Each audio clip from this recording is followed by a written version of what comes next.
Et ce matin, nous vous le disions également à l'entrée de ce programme, nous marquons un arrêt majeur pour parler de la réincarnation. Et je vous le disais, depuis des millénaires, deux thèses s'affrontent. Une qui pense que la réincarnation, c'est du pipeau, elle n'a jamais existé, ce sont des paroles de certains écervelés. Et d'autres qui pensent que non, pas du tout, la réincarnation existe bel et bien.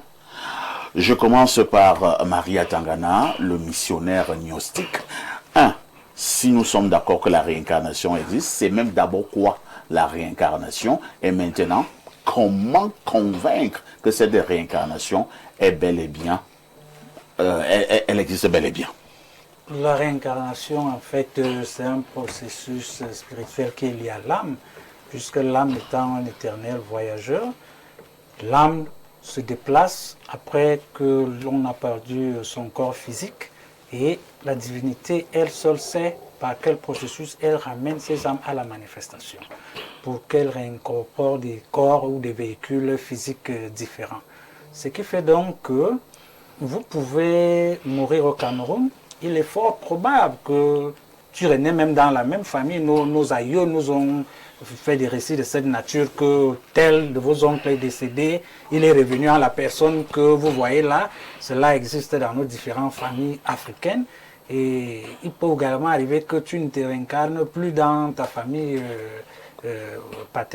d'origine où tu es mort là, mais tu peux te retrouver dans un autre pays où tu vas naître là-bas. Mais tout cela va avec un cahier de charges karmique parce qu'il y a des karmas que les humains portent avec eux. Dans cette vie, tu as commis certains actes et puis les futures incarnations aussi obéissent à une certaine logique où on peut te permettre de te réincarner dans une famille karmique auquel tu dois payer ce karma. Et il y a eu des cas de réincarnation karmique aussi lourds où tu nais, tu grandis et tu te fais assassiner, où tu perds ta vie. On en a parlé également à titre illustratif, on a parlé également d'un cas karmique de réincarnation comme le cas de Martinez Zogo qui est mort d'une mort violente, un karma dur qui accompagne parfois les âmes qui reviennent à la manifestation pour vivre. Non, je comprends bien. Pour le cas Martinez Zogo, c'est-à-dire quoi? Il est mort de manière violente, oui. C'est des cas karmiques, les karmas lourds, les karmas durs que certains individus ont, qui fait qu'il les paye peut-être de manière violente. Par exemple, chez les bêtus, on va dire... Quand tu dis le karma, ça veut dire que karma lourd. Donc, Martinez Zogo payait un karma? Je dis, c'est probable qu'il payait un karma comme si... Il y a deux types. Soit tu payes, c'est probable, soit... ou alors il payait un karma? On ne peut pas aller dans l'affirmation la plus parfaite. On va dire, voilà, c'est de ça qu'il est question. Donc, il peut arriver que dans cette incarnation, il paye un karma. Ou c'est les gens qui l'ont de la vie qui contractent plutôt un karma. Il y a des possibilités de cette nature. Bon, maintenant, les karmas... C'est-à-dire que, parce que comme tu évoques le nom Martinez, c'est ça qui m'intéresse. C'est-à-dire que, comme on a tué Martinez là, peut-être qu'il fallait qu'on le tue. Peut-être que ce n'était pas une bonne personne. Non. Ou alors, attends, je veux qu'on comprenne bien. Ou alors maintenant, ce sont ceux qui l'ont tué qui vont plutôt payer un karma. Contracter un karma en l'ôtant la vie. Vous comprenez? Parce que dans cet aspect-là, il peut arriver qu'on t'ôte la vie. La personne qui t'ôte la vie contracte un karma en t'ôtant la vie. Il peut aussi arriver que tu avais un karma lié à cette personne. Voilà pourquoi on t'a tué. Voilà. Donc tu méritais de mourir de cette manière. De manière aussi brutale et atroce. Oui, c'est la loi du karma. C'est la loi du karma qui est ainsi. Donc ça fait partie de nos différentes existences, de nos différentes venues à la manifestation que les uns et les autres payent de leur vie. D'autres ont des karmas dans leurs différentes incarnations un peu légers. Ils n'ont pas autant de problèmes que certains. Et vous savez, il y a certains karmas aussi dans nos différentes incarnations qui fait que j'ai les envies de tuer. J'ai l'envie de te tuer. Ah bon? C'est un karma peut-être de maître qui me lie à toi.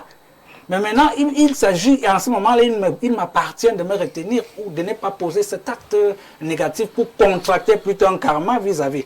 Donc la réincarnation, en fait, ça existe. Ce n'est pas... c'est pas une vue de l'esprit. Non, ça existe, puisque même, je pense que, si je ne me trompe pas, quand le Christ Jésus parle Élie qui était déjà là, vous ne l'avez pas reconnu en la personne de Jean-Baptiste, je suppose, sans preuve assurée de cela, qui faisait allusion à une certaine réincarnation de la venue d'une âme à travers le corps de quelqu'un d'autre. Donc la réincarnation dans plusieurs cultures spirituelles, un peu partout dans le monde, chez les hindous, chez les bouddhistes, et un peu partout, ils parlent de ça. Et dans certaines de nos traditions aussi africaines, famille, ça existe. Les ancêtres nous ont fait des récits de cette nature. Merci, hein, Maria Tangana. Imam Cheikh Ali, la réincarnation nous intéresse ce matin. Si je m'en tiens à ce que le missionnaire gnostique dit, c'est le fait que quelqu'un peut mourir et il naît dans une autre personne, que ce soit dans sa famille ou même dans un autre pays. Il dit que c'est bel et bien...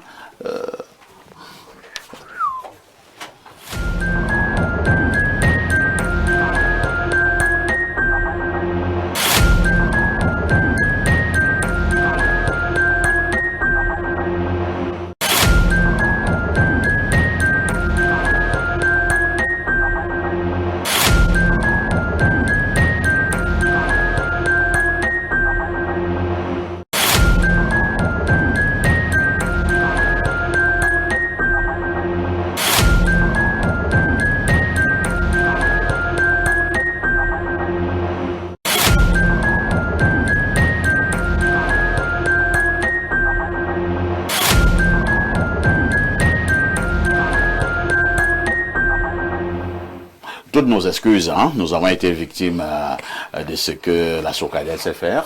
Mais, Dieu merci, nous fonctionnons maintenant avec notre générateur. Alors, Cheikh Ali, c'est toi qui devais reprendre la parole pour parler de la réincarnation, le fait qu'un être humain puisse mourir et puisse naître dans un autre corps, que ce soit dans sa famille ou ailleurs. Vous y croyez? Parfait, ici, la position de l'islam est claire. Dans le Coran, dans la sourate 23, du verset 99 au verset 100, Allah subhanahu wa ta'ala dit, lorsque la mort arrive à l'un d'entre eux, il dit, Seigneur, fais-moi retourner afin que je puisse faire les bonnes œuvres dans ce que je délaissais. Donc ici, le moribond, il souhaite que Dieu le fasse revenir sur terre afin qu'il puisse œuvrer dans le bon sens. La réponse de Allah est claire, il dit que non, ce n'est qu'une parole qu'il prononce, mais derrière lui, il y a ce qu'on appelle Al-Barzakh. Barzakh, c'est la vie dans la tombe. Après la vie dans la tombe, il y a ce qu'on appelle la résurrection. Après la résurrection, il y a le jugement. Après le jugement, c'est soit le paradis, c'est soit l'enfer. Il n'est plus question pour une âme de revenir pour payer je ne sais quoi. Vous avez posé la question à notre frère, à mon cher grand ami Maria Tangana, le cas de Martinez. C'est lui qui a pris ce cas. Oui, ce cas. Parfois ici, vous savez, le concept de la réincarnation et le culte des ancêtres sont deux concepts qui sont contradictoires. Puisque ceux qui parlent de réincarnation croient au culte des ancêtres. Parfois ici. Petit raisonnement.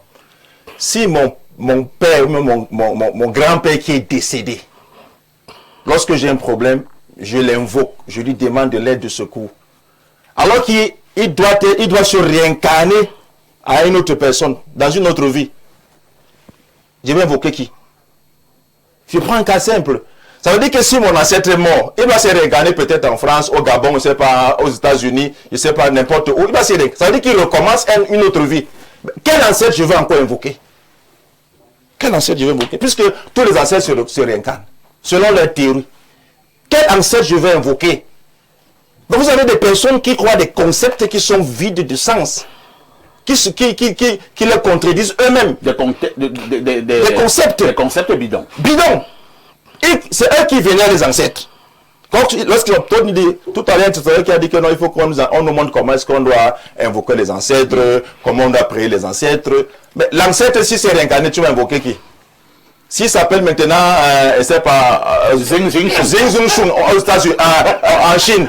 Si c'est réincarné en Chine, tu vas invoquer quel ancêtre? Puisque c'est réincarné. Encore qu'il y a plusieurs types de réincarnation. Hein. On peut se réincarner un animal, parfait. Ça veut dire que toi, peut mourir demain, il se réincarne à un porc, une chèvre, je ne sais pas, un mouton. Oui, parce que ça existe dans la réincarnation telle que les hindous définissent. Oui, quelqu'un peut mourir, se réincarner en une plante, peut-être le baobab, ou bien devient le feu de bois et de pomme. On le pile, on le mange. Mais la réincarnation végétale, ça existe. Il ne peut pas contredire ça ici. Vous parlez de manière péjorative. Non, parfois ici. Un autre peut se réincarner, peut-être un dolé. Parce que la réincarnation végétale, on le mange avec le couscous. On le mange avec les bâtons de manioc de millions. On le met aux toilettes. Donc, quand les gens nous parlent de réincarnation, ils disent, ça n'a même pas de sens. Et l'évolution démographique montre que c'est un concept bidon. La population mondiale ne fait que croître parfait. Si la réincarnation, par définition, c'est le fait de partir, de revenir, de partir et de venir, ça veut dire que d'où sont les autres âmes? Les autres âmes sortent d'où? Ça veut dire que si moi, chaque année, je pars, je reviens, je pars, je reviens, le surplus, ça sort d'où? Un, de deux. La population devait stagner. Exactement. L'expression, la population devait rester constante. Parce que c'est chacun qui part, qui vient. Deuxièmement, comment expliquer le fait qu'une femme accouche des jumeaux ou des triplets? C'est une personne qui est morte, qui s'est réincarnée en 3 individus. Comment expliquer ça? Donc, la réincarnation, c'est un concept tellement bidon. Et ça remet en cause justement la question du jugement qui voudrait que il y ait un jugement. Parce que si, selon mon ami Atangana, je meurs, je reviens parce que je dois payer un prix. Mais quel prix je dois payer? Deuxièmement, ceux qui croient à la réincarnation ici, qui nous disent quelle vie ils ont menée avant d'avoir la vie actuelle. Ça veut dire que peut-être mes amis sur le panel-ci étaient des animaux avant.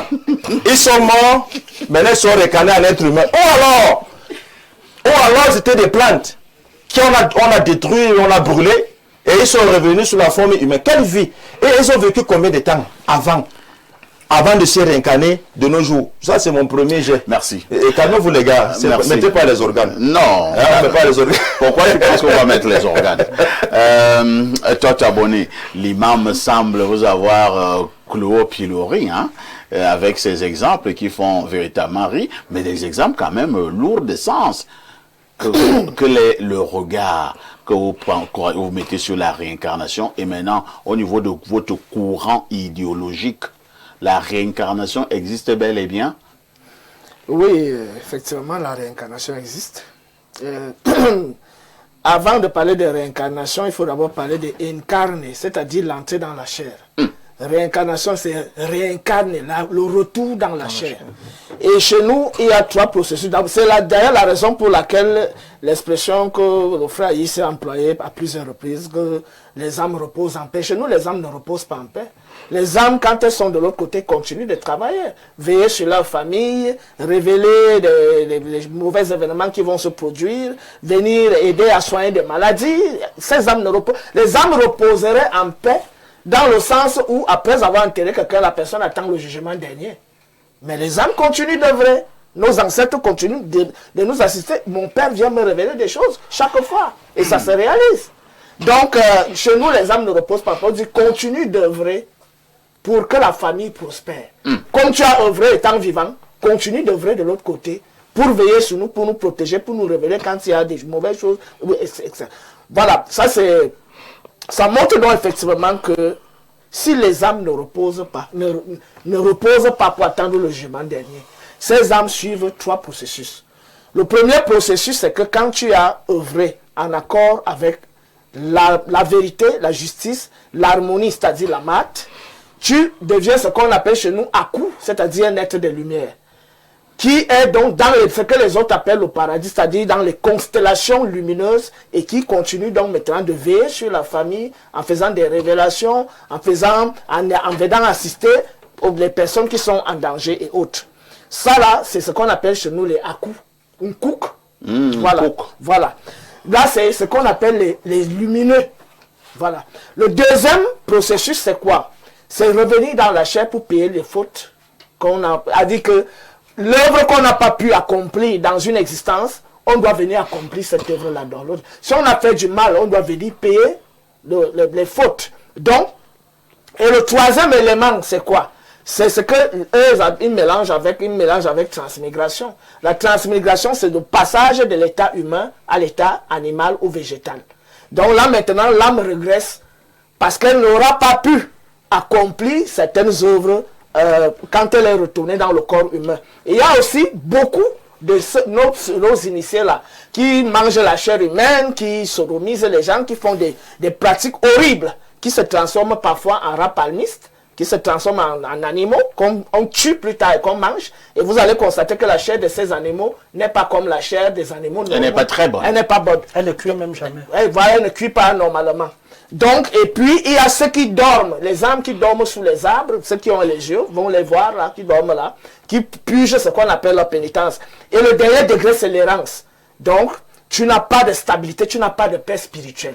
Vous voyez? Et à chaque fois qu'ils veulent revenir pour prendre le corps humain, ils entrent dans ce qu'on appelle le feu purificatoire, le feu de la mat. Parce qu'en réalité, une âme pure n'a pas peur d'entrer dans la flamme. Ce sont les âmes impures que le feu purifie. Donc quand tu es un vrai initié et que tu as traversé les vrais codes initiatiques, tu peux entrer dans la flamme. Et il y a des initiés qui ont cet exploit-là.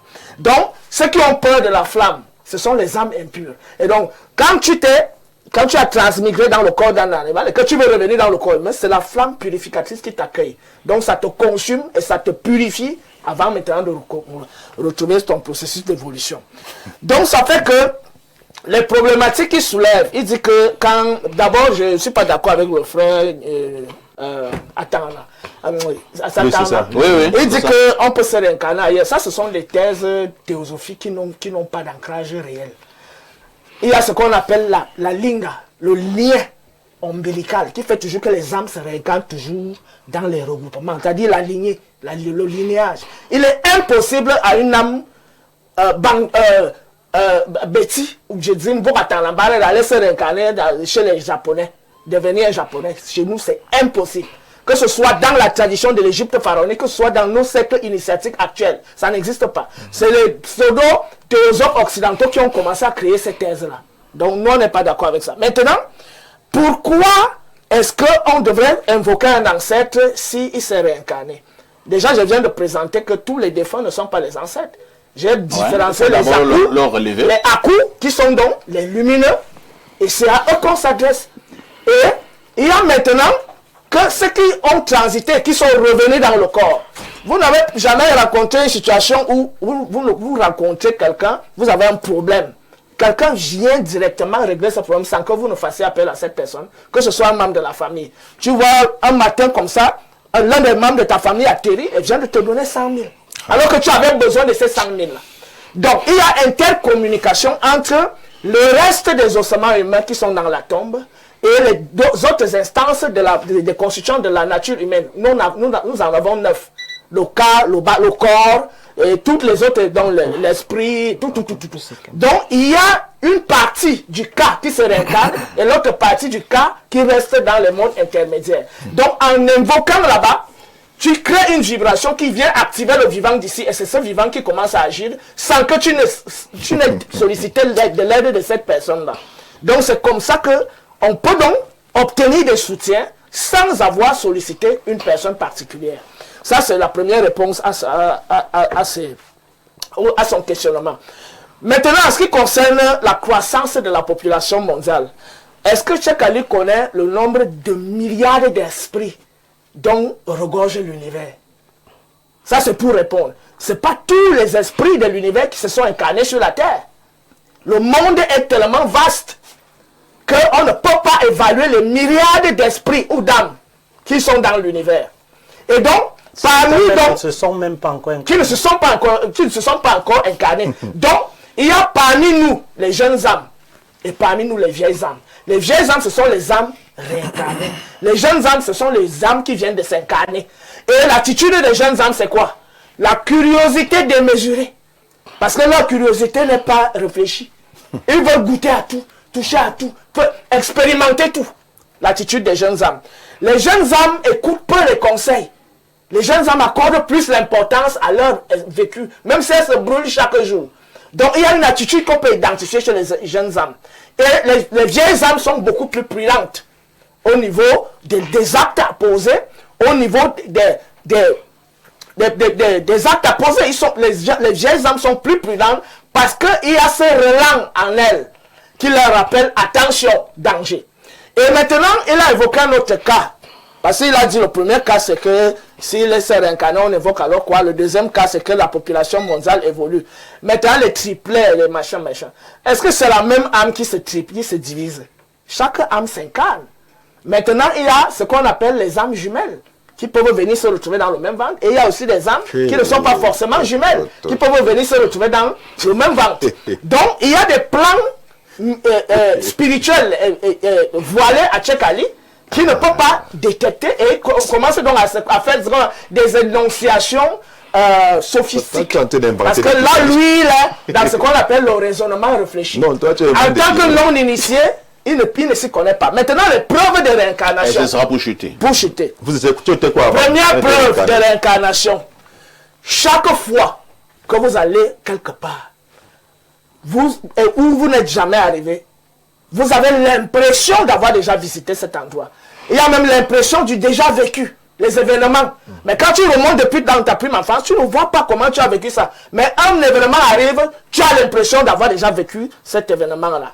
Les endroits, tu arrives dans un endroit que tu n'as jamais visité, mais tu as l'impression d'avoir déjà été dans cet endroit. Ça, c'est le premier exemple. Le deuxième exemple, chez nous, les Bantous, quand l'enfant meurt, on coupe le doigt là.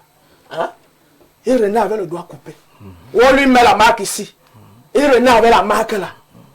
C'est-à-dire qu'un bébé qui est mort, bien un enfant de 2, 3, 4 ans, oui, quand il meurt, avant l'enterrer, on met une marque au niveau de la joue. Oui. Et vous allez constater qu'un an plus tard, un autre enfant renaît dans la même marque. Il a la même marque. Avec le doigt coupé. Il renaît avec le doigt coupé. Donc c'est un signe de réincarnation. C'est un signe pratique de réincarnation. Bon, maintenant, il y a un autre processus dans l'initiation. C'était pour chuter, hein? Même, oui, c'est pour chuter. Même chez les Grecs, on leur enseignait ça. Ce qu'on appelle la réminiscence. Ça, c'est un processus initiatique. Quand tu atteins un haut degré d'initiation, tu peux savoir qui tu étais il y a 100 ans, qui tu étais il y a 200 ans, qui tu étais il y a 300 ans. Tu peux même savoir qui tu étais il y a 1000 ans. Même dans le bouddhisme, on enseigne. Le Bouddha enseigne ça. Donc, c'est une question de processus d'initiation. Donc voilà ce que je pouvais dire pour le premier jet en ce qui concerne le phénomène de réincarnation. Merci. On va passer la parole à Alain Douc. Alain Douc, nous parlons donc de la réincarnation ce matin. Et je constate effectivement que deux thèses s'affrontent sur ce plateau entre ceux qui pensent que la réincarnation est une réalité et d'autres qui pensent que c'est du pipeau. Alain Douc, mythe ou réalité lorsque nous parlons de la réincarnation? Bien. Vous savez, tu as déjà lu un bon livre de science-fiction? Parfait. Aucune idée. Bon, tu as quand même déjà vu un bon film de science-fiction? À plusieurs reprises. On est là, baigné d'un tas d'émotions, on peut faire une belle expérience face à un film de science-fiction, mais in fine, au sortir du film, ça reste ce que c'est. Un film de science-fiction, quelque chose qui relève du giron de l'irréel. Moi, je vais parler de choses réelles, de choses éprouvées. Et c'est très amusant, à un certain moment, d'écouter des gens pérorer sur les plateaux, au lieu que pour des concepts pareils, ils démontrent justement qu'ils sont des académiciens, qui nous produisent un certain type de travaux de recherche sur le sujet, documentés, pour démontrer justement que la réincarnation, ça a du sens, ça existe, et le démontrer scientifiquement. Là, on est juste en train de pérorer. Moi, je vais invoquer des travaux sur le sujet. Alors, il y a, au niveau de l'université de Virginie, des gens qui ont fait des travaux justement sur le sujet, pour éprouver vraiment le concept de la réincarnation. Est-ce que ça existe? Une étude de cas. On a pris plus de 3000 personnes, 3000 âmes, qui disaient se souvenir d'avoir eu, disait-il, ils auraient eu une vie passée.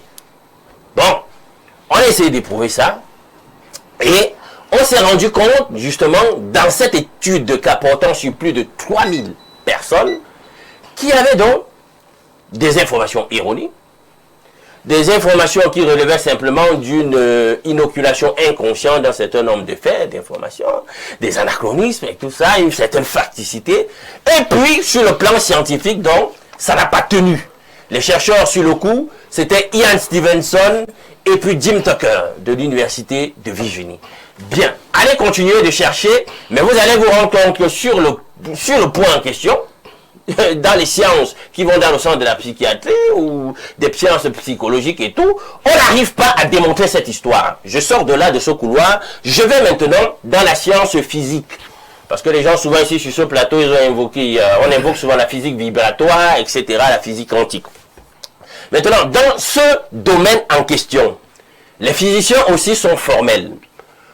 On ne peut pas, sur le plan physique, démontrer cette survivance de la conscience humaine au-delà de la mort. C'est-à-dire que quoi? On conçoit qu'en réalité, la conscience qui a une faculté spécifiquement humaine et des animaux, dit la philosophie supérieure que nous sommes, ne peut pas survivre à la mort, puisqu'elle est en adéquation avec la vie cérébrale. Dès que la mort du cerveau se produit, c'est terminé. Tout s'arrête, et on n'arrive pas donc, sur le plan de la physique, à démontrer donc qu'il y a survivance d'une certaine entité, appelée la conscience, et qui, elle, est capable de transmigrer au travers de la mort et se retrouver dans un autre individu. Les physiciens sont formels. Alain Douk, oui. Je te pose une question. Hein. Oui. Est-ce que tout ce qui existe au niveau de la Terre, ou alors tout ce qui se produit au niveau de la Terre, s'explique et se démontre de manière scientifique? On doit bien avoir un référentiel pour expliquer les choses. Sinon, ça devient dans ce que je t'ai dit, la science-fiction. Et chacun peut donc développer des théories. C'est bien amusant, c'est plaisant, c'est divertissant, mais ça va rester des théories. Vous devez donner matière, vous devez donner du grand amour aux gens pour qu'ils comprennent qu'au travers de ce que vous êtes en train de dire, ou de la doctrine, de l'idéologie que vous véhiculez, est-ce qu'il n'y a pas des phénomènes qui se produisent sur Terre? À un moment donné, les scientifiques sont impuissants d'expliquer. Alors, la science évolue à telle enseigne que nous avons aujourd'hui un certain aspect de la science qui est lié au paranormal. Maintenant, tu me laisses évoluer. Dans la biologie, allons-y maintenant, eux aussi, ils se sont intéressés au sujet de la réincarnation. Maintenant, quand on dit qu'il y a réincarnation, alors même, selon l'hypothèse, prenons même l'hypothèse qu'il y a une réincarnation, les biologistes, eux, veulent la factualité. Bon, la personne qui se réincarne là, sur le plan du matériel génétique, l'acide désoxyribonucléique, c'est le matériel génétique de qui qu'on retrouve dans la personne dans laquelle on s'est réincarné. Est-ce que c'est stricto sensu la totalité du matériel génétique de la personne qui vient se mettre dans la chair du nouvel être? Ou alors c'est tout autre chose. Je tiens à te rappeler, pour ceux qui maîtrisent les subtilités de la science génétique, que même nous, même quand vous êtes frères sortis du même ventre, comme on dit, de la même matrice, du même père, de la même mère, sur le plan génétique, vous êtes deux personnes différentes. Il n'y a que les vrais jumeaux qui s'assument d'être identiques sur le plan génétique. Alors, lorsqu'il y a donc cette migration d'âme qui va incarner une autre âme, une autre personne, une autre chair, ben c'est le matériel génétique de qui? On ne voit pas. Maintenant, je ne sors pas à faire. Vous savez, c'est très plaisant. Ici, il y a toujours sur ce plateau cette dialectique noir-blanc. Oh, c'est les choses qui viennent du blanc. Notre spiritualité africaine, il faut s'en tenir. On a à offrir. C'est bien beau. Mais je me rends compte sur des sujets, notamment comme ça, tels que la réincarnation, le karma. Mais il n'y a pas plus grande proximité que celle qui lie désormais les spiritualités africaines avec des spiritualités blanches. Parce que je tiens à te dire que le sujet de la réincarnation n'est pas spécifique des spiritualités africaines. Il a parlé du jaïrisme tout à l'heure, c'est vrai. L'hindouisme, c'est vrai. Le bouddhisme, c'est vrai. Mais pas que. Dans les spiritualités des peuples autochtones d'Europe, on retrouve justement aussi des enseignements, des doctrines sur la réincarnation. Ce sont des blancs. Et pourtant, vous avez cela en commun avec eux. Donc, dans le druidisme celte, on retrouve ça. Dans plusieurs autres peuplades européennes, on retrouve ça. Donc, vous n'êtes pas aussi distingué de ces gens que ça. Il y a donc des points d'intercession, des points où vous vous retrouvez. Et peut-être que je sors par là cette dialectique noir-blanc. In fine, c'est juste pour distraire la galerie. Mais sur bien de points vous vous retrouvez. Mais, chrétiennement parlant, bibliquement parlant, c'est ce que moi je défends sur ce plateau et pas une religion. La Bible me dit, Ecclésiaste 9:5, qu'il n'y a rien dans la mort. Dès qu'on est mort, c'est terminé. Et Banganox, dès qu'on est mort, c'est terminé. Donc vos histoires de réincarnation là, c'est de la science-fiction, selon Alain Douk. J'ai aimé quand il a utilisé le terme science-fiction, parce que c'est souvent aussi l'impression que certains ont quand ils lisent la Bible et qu'on leur parle de paradis. J'aurais aimé que lui aussi me démontre aussi que le paradis existe.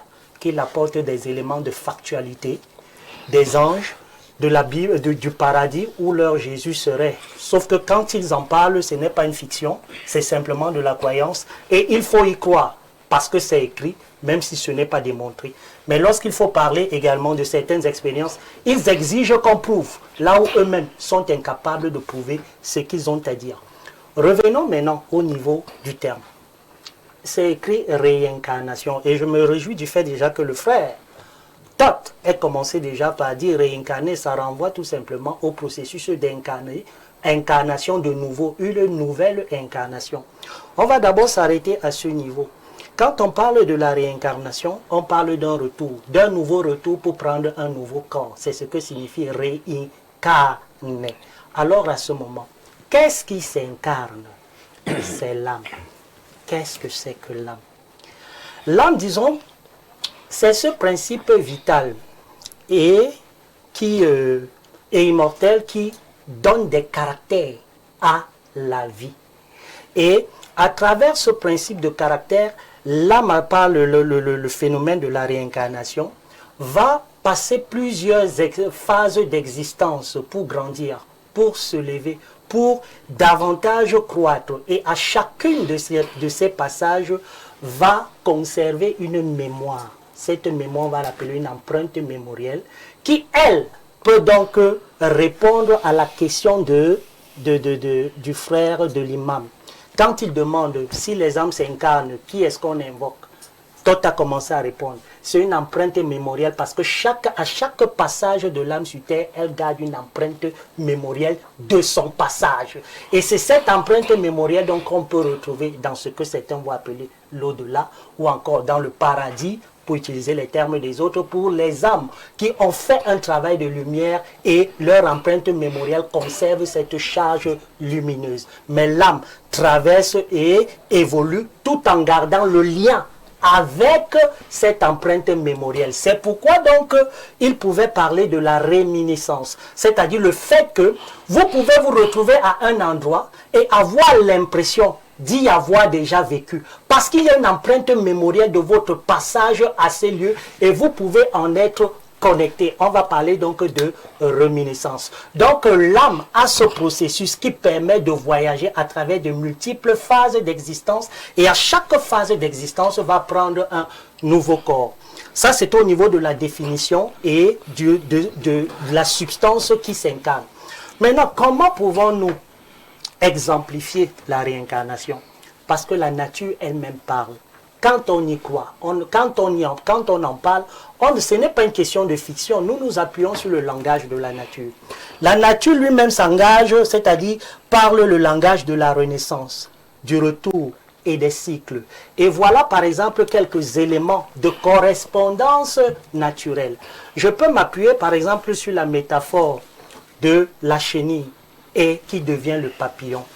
Tout le monde sait que quand on observe la chenille dans son processus d'évolution, c'est la même âme et le même esprit qui va se mouvoir dans la chenille et puis à un moment donné, la chenille va devoir mourir pour redevenir papillon, sauf que c'est la même âme qui est passée du processus de la chenille et pour prendre un nouveau corps qu'on appelle le papillon. Voilà d'abord un premier exemple, correspondance naturelle du phénomène de la réincarnation. Autre exemple qui est vérifié même scientifiquement. Prenons la métaphore des différents états de la matière. On peut maintenant prendre et exemplifier l'eau. Quand vous prenez l'eau, l'eau a une seule et même essence, dont la nomenclature chimique va vous donner H2O, dans sa forme liquide. La même eau, au contact de la chaleur, va mourir en tant que liquide pour devenir vapeur. La même vapeur conserve la même essence, H2O, pour dire que c'est la même essence qui a changé de forme. La même vapeur, au contact de la chaleur, de la fraîcheur, va se condenser, devenir des nuages ou encore de la glace. Une autre étape évolutive, une autre forme qui conserve la même essence, H2O. Et puis au contact de la chaleur, ces nuages vont redevenir la pluie. Troisième métaphore, qui est également vérifiable. On prend la graine. Il est démontré même scientifiquement que l'essence contenue dans la graine ne meurt pas. Quand bien même la graine meurt. À travers le phénomène du pourrissement de la graine dans la terre, la même essence par le phénomène de la germination va prendre une nouvelle forme. Ça va produire un arbre, mais ça reste la même essence. La nature nous parle, la nature nous explique que la vie ne s'arrête pas. Quand on parle du déploiement de la vie dans la matière, il ne s'agit pas d'une annihilation totale, mais d'un processus et d'une puissance de continuité de la vie à travers le phénomène de la transformation. Il y a des gens qui ont dit et l'ont démontré, rien ne se crée, rien ne se perd, c'est Lavoisier, oui. Tout se transforme et se conserve. Ça se vérifie et ça se voit.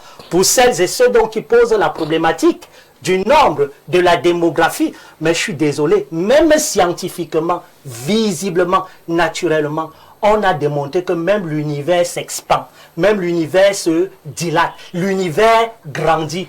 Ainsi donc, même les constituants de cet univers grandissent, que ce soit en norme, en nombre, que ce soit en forme.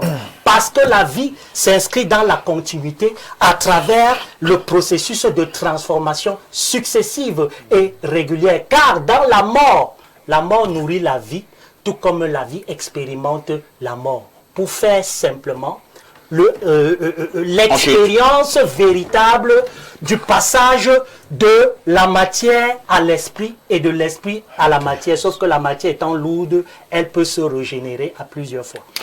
Merci Banga pour cette longue démonstration. J'espère que... Est-ce que vous avez compris quelque chose? L'imam si tu n'as rien compris, lui l'a compris. Avant de passer la parole, avant de revenir à vous, que n'est pas là pour le décor, il va également apporter un certain nombre de précisions à son sens. Nous perdons le temps à parler d'une affaire qui n'est que du pipeau, une affaire qui ne peut pas véritablement être démontrée, une affaire qui ne vit que dans nos illusions, la réincarnation. Les tenants de la religion abrahamique sur le plateau sont en train de nous dire que leurs ancêtres étaient des idiots. Ah bon? En fait, c'est ce qu'ils sont en train de nous dire. Comment ça? Parce que si nos ancêtres ont pensé cette idée suivant laquelle l'âme humaine, qui n'est qu'une partie des composantes de l'être, revient, et que leurs descendants aujourd'hui disent c'est de la science-fiction. Heureusement que dans science-fiction, il y a science. Si on avait dit simplement fiction, ça devait m'inquiéter. Mais il y a science dedans. Donc ça veut dire que même la fiction, qui est science-fiction, a des éléments de base vérifiables. Alors, donc les tenants des religions abrahamiques disent que les ancêtres étaient des idiots. Vous savez, comme nous disions que dans la conception africaine, nous avons 9 composantes de l'être. Et ils oublient que, c'est pourquoi j'ai dit dernièrement ici qu'ils sont essentiellement dans l'aspect matérialiste de la question. Ça veut dire que quand on parle de réincarnation chez eux, c'est le corps. C'est que non, ça veut dire, comme je suis là, quand je vais revenir, que j'ai le même nez, j'ai les mêmes yeux, j'ai la même barbe, j'ai le même timbre vocal. C'est ça dans leur perception. Ils peuvent dire que c'est pas ça. Mais quand vous le voyez dérouler, c'est exactement ça. C'est-à-dire, ne figure pas chez eux l'élément subtil, ou bien les éléments subtils constitutifs de l'être humain. Les Égyptiens aussi avaient ce qu'ils appelaient le sékem. Le sékem qui est comme votre vitalité en fait. Le sékem. Ce sékem a cette capacité de mouvoir. Pas seulement l'âme. Le fait de parler de Akou, quand vous devenez un Akou, un être de lumière, vous avez la capacité d'intégrer le monde physique, généralement pour résoudre un certain type de problème. On appelle ça en bêtis un kouk. Voilà. C'est la même racine. C'est la même racine. Donc vous avez cette capacité à, sinon que eux, ils ne croient pas en la subtilité, en ce qu'on peut appeler l'esprit, en ce qu'on peut appeler les énergies. Sinon, ils ne croient pas en ça. Ça, c'est d'un. 2. L'Afrique avait pensé que, comme l'être revient, il a déjà pris les exemples tout à l'heure avec les enfants, parce qu'il y avait des enfants dans des familles, ils mouraient à très bas âge. Et ça devenait un problème sérieux dans la famille. Qu'est-ce qu'on faisait donc? on mettait des signes, des insignes sur ses enfants, de sorte que quand il revient, avec l'insigne, on l'attrape, on fait le rite pour qu'il ne meure plus à bas âge. Et vous allez voir cela au Nigeria, chez nos frères Igbo. Ils disent que Omotunde, que l'enfant est revenu. Omotunde. Pour dire que le père est venu, le grand-père est revenu, on dit Babatunde. Pour dire que la mère ou la grand-mère, l'arrière-grand-mère est revenue, on dit Yamatunde. Alors, qu'est-ce qui se passe? Je vous prends l'exemple de la conservation du nom, par exemple. Le nom est un élément vibratoire de l'être. Pourquoi est-ce que on transmet les noms de génération en génération? En Afrique noire, par exemple. Et même chez les Blancs. Et même chez eux. Parce qu'ils ont conscience que le nom est cette partie vibratoire qui peut s'incarner. C'est pourquoi quand l'enfant naissait, il y a les prêtres qui étaient spécialisés pour attribuer les noms aux enfants. Chez la jeune fille, on dit on attend 4 jours. Chez le jeune garçon, on dit on attend 5 jours. Pourquoi? Parce qu'il faudrait que le nom que celui-là va porter, arborer, soit le nom d'un ancêtre éponyme. Et cet ancêtre éponyme est une incarnation de l'enfant qui est né. Généralement, chez nous, on dit que mais le type, s'il ressemble à son arrière-grand-père, on ne sait pas. Parfois, vous pouvez voir ça. On dit qu'un enfant ressemble tellement à son arrière-grand-père. Il a le même caractère que lui. Il a les mêmes attitudes que lui. Parfois la même voix. Parfois la même voix. Mais c'est quoi donc la génétique? Ça veut dire que tu transmets la voix, la même voix. La génétique, c'est l'information. Et l'information vient d'où? Ça veut dire que ton ancêtre t'a transmis son information, il s'est incarné en toi. Qu'est-ce que vous comprenez par ça? Parce que M. Douk disait tout à l'heure que la conscience, quand on meurt, la conscience disparaît. Il n'y a plus rien puisque la conscience est le seul apanage de l'être humain. Alors si la conscience disparaît, le gène alors c'est quoi? Qu'est-ce que le gène transmet? Parce que le gène transmet les éléments de nos ancêtres. C'est pourquoi généralement chez la femme, pour déterminer de l'appartenance de quelqu'un dans un groupe, on prend généralement le gène qu'on appelait la haplotype B, qui est lié à la mère. Parce qu'en faisant l'analyse, on peut remonter jusqu'au premier ancêtre primordial à travers l'analyse de ces gènes-là. Ça veut dire qu'il y a une conscience qui est conservée à travers le temps. Et cette conscience doit être transmise. C'est ça donc l'un des aspects de la réincarnation que vous ne comprenez pas, vous, les tenants de la religion abrahamique. Que vous ne comprenez pas parce que justement, l'être humain n'est pas uniquement esprit, âme et corps. L'être humain est non. L'être humain est ombre. L'être humain est son aspect, voilà. Sa voix. Il a sa voix, il est feu. Il est sa pensée. Il a cet aspect, n'est-ce pas, qu'une fois arrivé, il devient donc Aku. Ce Aku donc peut irradier, et le frère Todd le disait fort à propos, c'est pourquoi ça se passe dans la lignée. C'est pourquoi quand on dit Atangana par exemple, on va remonter, on va voir qu'il y avait un premier Atangana.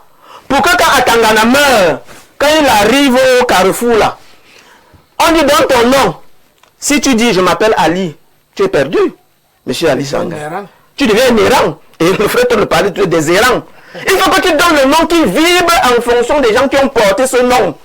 C'est pourquoi on fait donc tous les rites qu'on fait là, en appelant ton nom, ton véritable nom. Il devait chuter, non? Ça fait donc que,